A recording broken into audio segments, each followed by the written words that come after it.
नमस्कार. ज्यांनी केवळ स्वतःचे आयुष्य घडवले नाही तर संपूर्ण मुंबई शहराच्या जडणघडणीला दिशा दिली, शिक्षण, समाज सुधारणा, उद्योग आणि राष्ट्रभक्ती यांचा अद्वितीय संगम म्हणजे जगन्नाथ शंकर सेठ. ब्रिटिश राजवटीच्या काळातही स्वाभिमानाने उभे राहून भारतीय माणसाला शिक्षण, रोजगार आणि विचार स्वातंत्र्याची नवी दारे उघडणारे हे थोर समाजपुरुष आजही आपल्याला प्रेरणा देतात. अशा या युगपुरुषाच्या कार्याचा, त्यांच्या विचारांचा आणि त्यांनी दिलेल्या वारशाचा आढावा घेणारा हा विशेष यूट्यूब व्हिडिओ आपल्यासाठी घेऊन आलो आहोत. ग.म.भ.न. मराठी भाषा कार्यशाळा आणि सिल्वर इंक प्रायव्हेट लिमिटेड यांच्या संयुक्त विद्यमाने. मी डॉक्टर गौतमी पाटील आणि माझ्यासोबत प्रसिद्ध वृत्तनिवेदिका व ज्येष्ठ पत्रकार सीमा देसाई आपल्याला घेऊन जाणार आहोत इतिहासाच्या त्या वाटेवर जिथे समाज घडवणारी माणसे जन्माला येतात. चला तर मग जगन्नाथ शंकर सेठ यांच्या प्रेरणादायी जीवन प्रवासाला एकत्र सुरुवात करूया. नाना शंकर शेठ मुंबईचे एक शिल्पकार, लेखक यशवंत दिनकर फडके. बालभारती मराठी प्रथम पुस्तक 1994 साभार. मुंबई ही महाराष्ट्राची राजधानी आहे. बोटांवर मोजण्या इतक्या जगातील थोड्या महानगरांमध्ये तिची गणना होते. कारखाने, गिरण्या, व्यापार, उद्योग, दळणवळण, वाहतूक या बाबतीत हे शहर आघाडीवर आहे. तसेच ते शिक्षण, कला, क्रीडा आणि सांस्कृतिक क्षेत्रातही अग्रगण्य आहे. अनेक अंगांनी विकसित व संपन्न असलेल्या या शहराच्या जडणघडणीत नाना शंकर शेठ यांनी फार मोठा वाटा उचलला आहे. यामुळेच ते मुंबईचे एक प्रमुख शिल्पकार म्हणून ओळखले जातात. आपल्या देशात आज बऱ्याच सामाजिक, राजकीय, आर्थिक सुधारणा झालेल्या दिसतात. तसेच वैचारिक चळवळही चाललेल्या आढळतात. मुंबई ही या साऱ्यांची गंगोत्री आहे. या मुंबईतच 19व्या शतकात अनेक प्रकारच्या सुधारणा व प्रगती यांची बीजे प्रथम पेरली गेली. त्यामुळे मुंबई शहराला एक आगळे महत्त्व प्राप्त झाले आहे. त्यापैकी बऱ्याच सुधारणा घडवून आणण्यात नाना शंकर सेठ यांचा फार मोठा वाटा आहे. नानांचा जन्म 10 फेब्रुवारी 1803 रोजी एका धनाढ्य व्यापारी कुटुंबात झाला. त्यांचे संपूर्ण नाव जगन्नाथ शंकर मुरकुटे असले तरी नाना शंकर शेठ या नावाने ते प्रसिद्ध आहेत. नानांचे वडील वारले तेव्हा नाना जेमतेम 20 वर्षांचे होते. आपला संसार व घरचा पिढीजात व्यापारधंदा सांभाळण्याची मोठी जबाबदारी त्यांच्या अंगावर पडली. तरी सुद्धा ते मुळीच डगमगले नाहीत. त्यावेळचे राज्यपाल माउंट स्टुअर्ट एल्फिस्टन यांना आधुनिक शिक्षणाबद्दल फार आस्था होती. लोकांनी शिक्षण घ्यावे, वेगवेगळ्या क्षेत्रात प्रगती करावी, जीवन अनेक अंगांनी समृद्ध करावे असे त्यांना फार वाटे. त्यासाठी त्यांनी पाठ्यपुस्तक छापण्यास सुरुवात केली. हुशार विद्यार्थ्यांना उत्तेजन देण्यासाठी ते बक्षिसे देत. चांगल्या पुस्तकांच्या लेखकांना पारितोषिके देण्याचा उपक्रमही त्यांनीच प्रथम सुरू केला. एल्फिस्टनची ही कामगिरी पाहून नानांच्या मनात त्यांच्याविषयी आदरभाव निर्माण झाला. त्यामुळे नानांनी जेव्हा विद्यालय व महाविद्यालय यांची स्थापना केली तेव्हा त्यांनी एल्फिस्टनचे नाव त्यांना दिले. आजच्या मानाने त्या काळात मुलींच्या शिक्षणात अनेक अडचणी होत्या. गोरगरिबांना शिक्षण घेणे तर फारच अवघड होते. या अडचणी लक्षात घेऊन नानांनी स्वतःचा पैसा खर्च करून मुलींसाठी व गोरगरिबांसाठी शाळा सुरू केल्या आणि एक परीने शिक्षणाची कवाडे सर्वांसाठी खुली केली. या उपक्रमांना त्यांच्या काही स्नेह्यांचीही साथ लाभली. त्यामध्ये आचार्य बाळशास्त्री जांभेकर, जमशेदजी जिजीभाई, फ्रामजी कावसजी आदींचे सहकार्य त्यांना लाभले. 1845 साली पहिले वैद्यकीय महाविद्यालय मुंबईला निघाले ते त्यांच्याच प्रयत्नांमुळे. या महाविद्यालयाला त्यांनी व त्यांच्या मित्रांनी त्यावेळेचे राज्यपाल ग्रँट यांचे नाव दिले.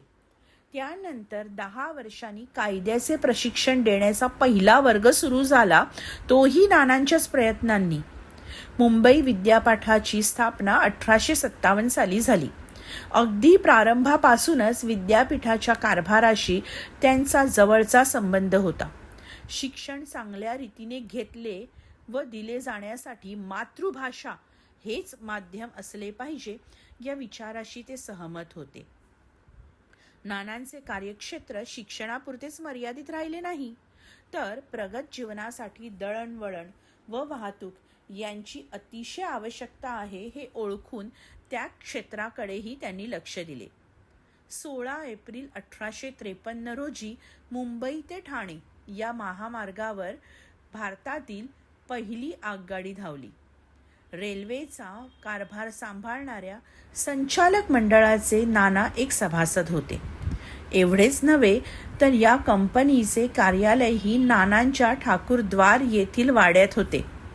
आज मुंबईकरांना आगगाडीचे मुळीच नवल वाटत नाही, पण 100-125 वर्षांपूर्वीच्या त्या काळात मात्र आगगाडीचे लोकांना इतके नवल वाटले की ते म्हणत, साहेबाचा पोऱ्या कसला अकली, बिन बैलाने गाडी रे हाकली. मुंबई शहर हे भारतातील एक आघाडीचे औद्योगिक केंद्र आहे. कापड गिरण्यांसाठी मुंबई प्रसिद्ध आहे. बँकांचे महत्त्व लक्षात घेऊन मर्कंटाईल बँक स्थापन करण्यात नानांनी पुढाकार घेतला. मुंबईला पाणी पुरवणाऱ्या विहार तलावाची योजना त्यांनीच तडीस नेली. मुंबईचे रस्ते गॅसच्या दिव्यांनी उजळून निघाले, तेही नानांच्या परिश्रमांमुळेच. वाढत्या मुंबईचा विचार करून तिथल्या सार्वजनिक जीवनास रोगराईचा धोका पोचू नये, ते निरोगी राहावे म्हणून ते सतत प्रयत्नशील राहिले. हे सारे करत असताना त्यांनी मुंबईच्या सौंदर्याकडेही दुर्लक्ष केले नाही.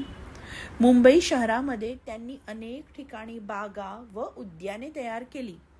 लोकांसाठी ती खुली ठेवली.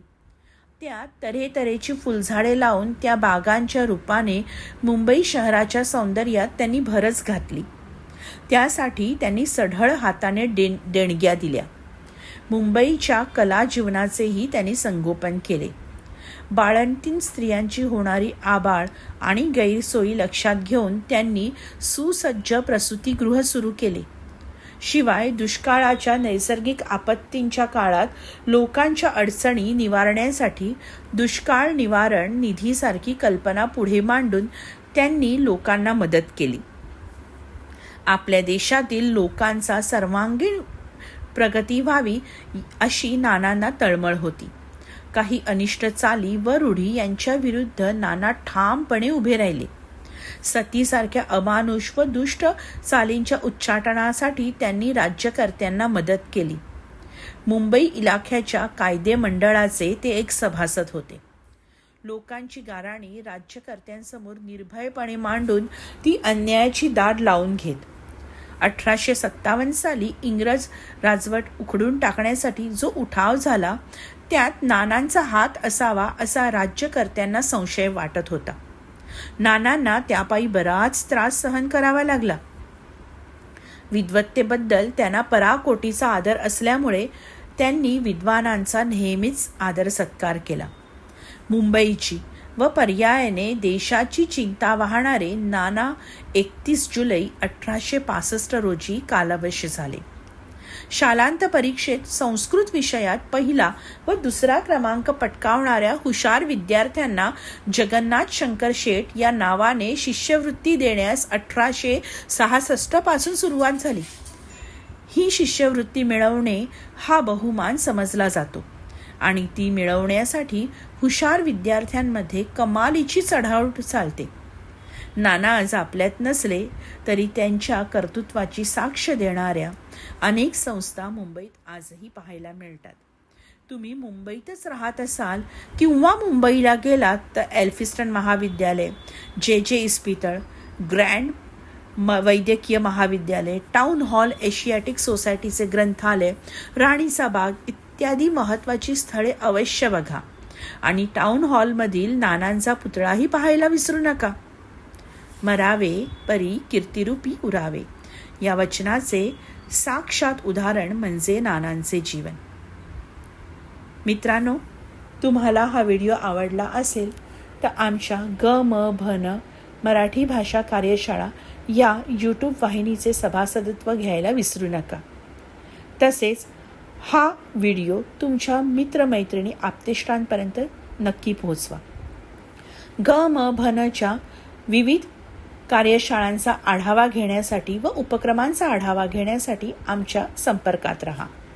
पुन्हा भेटू एका नवीन व्हिडिओसह. तोवर धन्यवाद.